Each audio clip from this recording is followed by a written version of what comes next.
Magandang araw mga kaibigan. Marami akong comments na nababasa sa aking mga subscribers na nagre-request sa akin magbigay ako ng reaction vlog tungkol sa pahayag ni Mr. Larry Gadon na haka-haka lang daw yung kahirapan ng Pilipino. Wala daw kahirapan dahil sabi niya, palaging puno daw, maraming kumakain sa Jollibee, McDonald's at iba pa.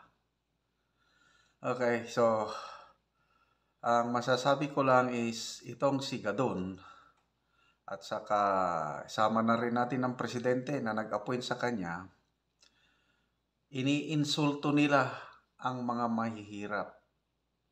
Wala sila sa realidad. Nandun lang sila sa palasyo, sa kanilang mga opisina na naka-aircon, kumakain na masarap. Si Gadon sumusweldo ng buwan-buwan na sweldo ni Gadon, mga 250,000 more or less. Si Presidente, billions naman ang kanyang hawak na pera ng tambayan. Kaya hindi nila nakikita ang mga mahihirap. Okay, so gusto ko kayong bigyan ng update. Yung tinutulungan natin na tribo, yung Talaantig, Tent City.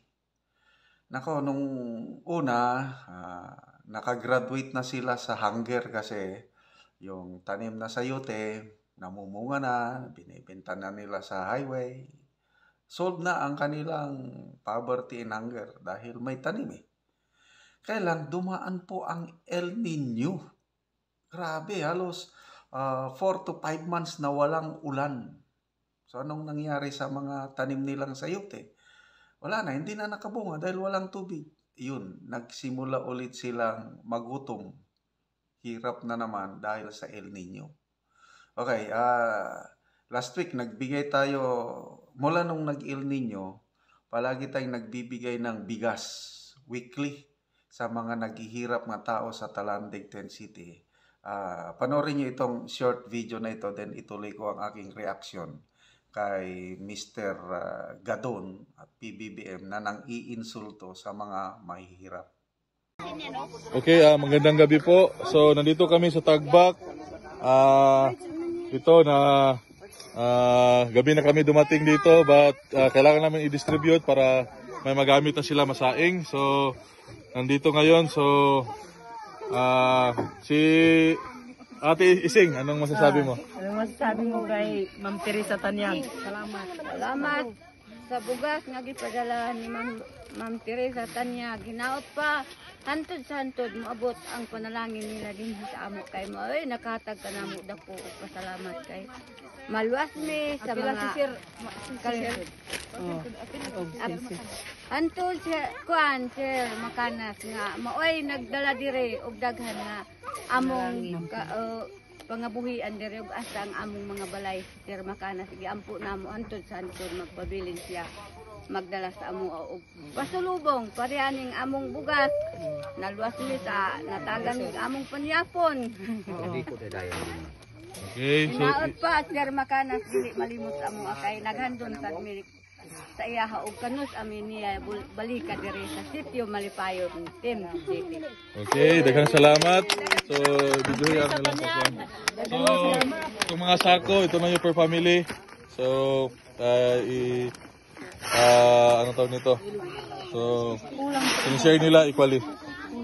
So, yun lang po ang update. Thank you. Tagtimunan ng tagog sa kadaan mga sa kataguan diyan. Para sa kada din dito.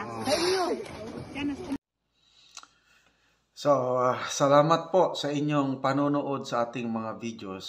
Kaya, yung income natin sa ating channel, yun po ang ginagamit natin na bumibili ng bigas. Weekly po, nagbibigay tayo ng bigas sa Talandig, Tent City mula nung nagsimula ang El Nino dahil wala na pong bunga. Kakaunti na ang bunga ang sayote.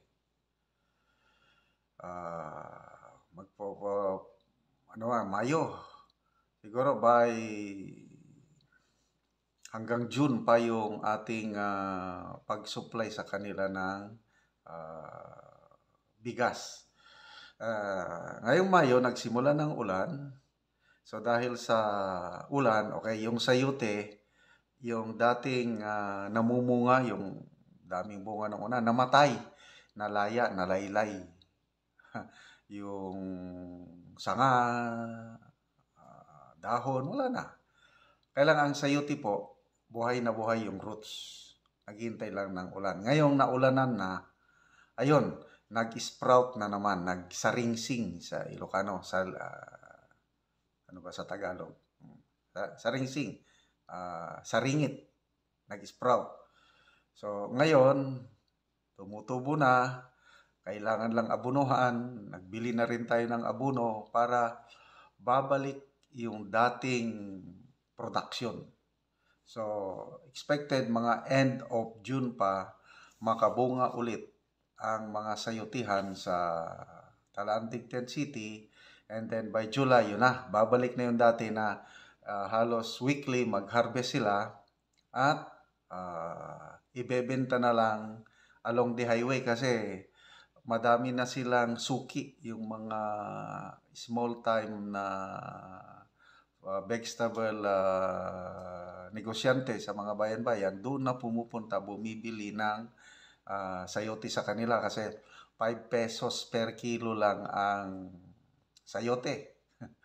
Yun na po yung tunay na Kadiwa store kasi talagang direct sa farmer yung pagbili, nawawalan ng mga middlemen. So, both nakakatulong sa mga talandig at saka yung mga small negosyante.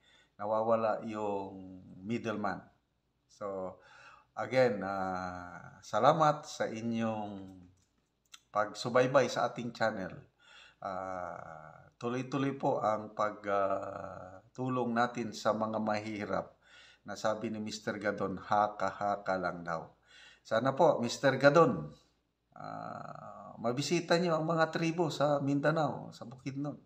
Makita nyo kung grabing kahirapan, lalo na itong nagdaan na El Nino. Mabuti nga itong taga Tent City, nandito itong ating channel sa pagtutulungan natin na nakakakain sila ng kaunti. How about yung other members of tribe? There are 7 tribes in Bukidnon. Lahat yan naghirap ng El Nino. Kasi basically mga farmers sila Tanim ang kanilang kinabubuhay. Wala. Ang tanim apektado dahil sa tagal na El Nino. So sana mabisita ni Mr. Gadon. Para yung trabaho niya na Presidential Advisor on Poverty Alleviation, magampanan niya. Paano niya magampanan yung trabaho niya na Presidential Advisor kung nandun lang siya sa Malacanang, sa kanyang opisina? So ulitin ko, insulto. Hindi sila makarelate sa mga mahirap. Tinitignan lang yung nandun sa Jollibee o McDonald's. Yes, may mga Pilipino na makakaya. Kaya lang marami hindi makakaya. Okay? So, dapat itong si Mr. Gadon na magbasa sa mga pahayagan. Baka hindi niya alam yung survey. Lahat ng survey ng mga different research group nagsasabi na tumataas ang poverty rate. Yung latest survey is 46% ang nagsabi na they consider themselves poor. Another survey nagsasabi na tumataas yung hunger, involuntary hunger. So bakit hindi alam ito ni Mr. Gadon? Yan nga, dahil siguro baloktot ang kanilang puso't isipan. Itong appointee na ito, parehas sa nag-appoint sa kanya na yun nga, I don't know kung walang awa sa mahirap o lip service lang ang kanila. Anyway, by the way, salamat kay Ma'am Teresa Tanyag na palaging nagpapadala. Aside sa income natin sa ating YouTube, si Ma'am Teresa Tanyag, nung nalaman niya sa El Nino, nagpapadala ng suporta para sa rice subsidy. Kaya nakakapagbigay tayo ng weekly 4 kilograms of rice per week per family. Kakaunti yun. 22 families lahat yung nabibigyan. Kakaunti yun. Kaya lang, at least, may malugaw sila at maibsan yung konting kagutom. So, tuloy-tuloy na po ang ulan. Ka-recover ng tanim. Okay, panoorin nyo, kuwan ko yung itsura ng sayutihan nila ngayon. Yung nakakasubaybay sa Talandig, City, nung una, very productive. Ang daming bunga. Ngayon, dahil sa El Nino, namatay yung mga productive na sanga o bunga, na laya. O ngayon, bagong sprout na mga sayote branches, ang iba namumunga na abono na lang kulang, na abonuhan na. So, by July, balik na sa dati, Talandig, City, they can now stand on their own. Makakapagbenta na sa sayotihan. Sige, dirita sa area ni Duroy. Oh, kini. Medyo Aya pa ni kakuan. oo. Wala na may siya kapikas. Muna nga siya ray ga paningkamot ning iyang area. Oh. Siya ba inyong kamaguwangan? Oh, mo ni. Oh, mo ning iyang kamaguwangan nila oh. Naningkamot gyapon. Oh, na iyang area oh.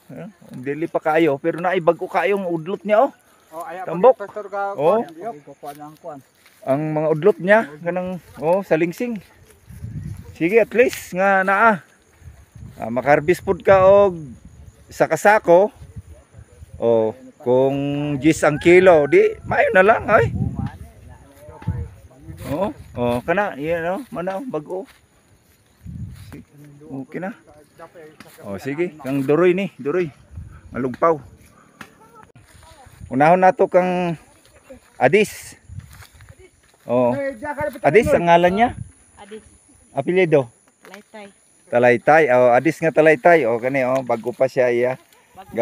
Bago pa man gahinlo oh. O tanawan ning nahinluan oh, di mobilo na siya. Muna importante gyud nga maghinlo gyud. Dire ka pastor ka. Oh.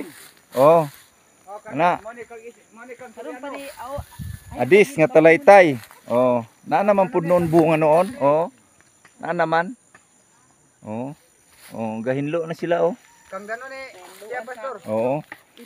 Oh, na yung mga bunga gyud bisan gagmay-gagmay lang ang mga udlot niya pero oh kana oh, naay bag oh, tambuka oy. Kang Soriano. Akin eh. Oh, daguma. Sige. Isumpay na lang kang Suryano ni. Oh, May unod na. Suryano nga dagumay. Oh. Oh, kani. Oh, naay unod. Kana dito pikas Adis dire tapad niya kang Suryano nga dagumay oh.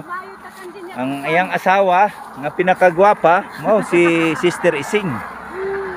Kasi magkuhain lo ay kay akong pares to aman dito magpugas ug may Magpugas. subos. Di ikaw magtabang-tabang yun. Oh, naay mga bagong mga kunya, mga bunga. Sa kanding kikuan dito. Kang Michel. Kana. Ay sus. Kulang nang lalagian ning kuan ni. Napay magsagunso nag-ulan nga sa kabulan, nay. Basta tambukan na ni ba. Lord, salamat sa ulan, Lord. Okay. Okay, dito rin tayo sa area ni Kwan. Cesar nga Lugpaw. Oh, ito oh. Nawa ng mga kuan. Hinahinay ng siyag hinlo. O kana oh, mga bago ng Bago pa niyang mga udlot na. O kana. Oh, tambok yapon. Oh, tambok ni ug Oh. mga kuan ni pastor. Labi na kung maabunuhan lagi. Mabunuan. Oo. Oh, nanay mga bunga gyapon oh. Naa na gyud. Silagsa. Sige, oh. Na oh. Oh. Na. Oh. Re. Oh. Oh, okay. Pero katong pangyot kang rudni gyud ang murag dagadagan bunga na to. Kini oh, nay bunga oh. Oh, kina. Unod. Naa dire ang Oh, na. Dire oh na. Ano yung mga bagong bunga na? Mga bunga niya. mga bunga na niya. Bunga. Mga bago pa gyud. No. Sige, okay naman. Nanay good mga bagong nga tambok na nga kon niya. Mga salingsing. Salingsing. Sa lingsing niya. Makakuan ni makakaon ni Oo. puno. Murag okay Sige, na. kina sa pikas na punta. Okay, dito naman tayo sa area ni Nuri. Nuri nga lugpaw. Oh, ito. Ito rin. Oh, naibunga dito. Oh. Okay, dito tayo sa ito. Lalim. Oh. Oh. Ang udlot nga baga ako, ipataas muna. Ang udlot, pakatay oh. Para makabuhilo siya bunga. Oh, naiunod. Ang nuri ni, nuri. Oh, ang unod. Ay unod oh, unod. Oh, naiunod pa diya oh. Oh. Unod na sa salingsing na ni. Oh. Oh. Yan Oo. unod ka pare ani murag Oo. nagsan siya. Oh, lagi. Oh, kana oh, tambok kayo oh. Oh, mga bagong udlot niya. Tambok. Wala pa nabunuhan ni gani ni, wala pa nabunuhan. Wala pa ni. Oh. Oh, dia oh, mga bagong ano. Oh. Kini gwapo ni siya kay katong talinis ba? Oh. Sinaw. Murag babason. Oh, bayaw. Oh, nay bunga. Bunga siya. Oh. Dito. Ito oh, mga bunga pero medyo dili pagabuhilo kay naapsantong init. Karon kay naulan-ulanan na. Mudako gyapon ni. Oh, kana oh, bunga gyapon. Sige, sa ikas na pod.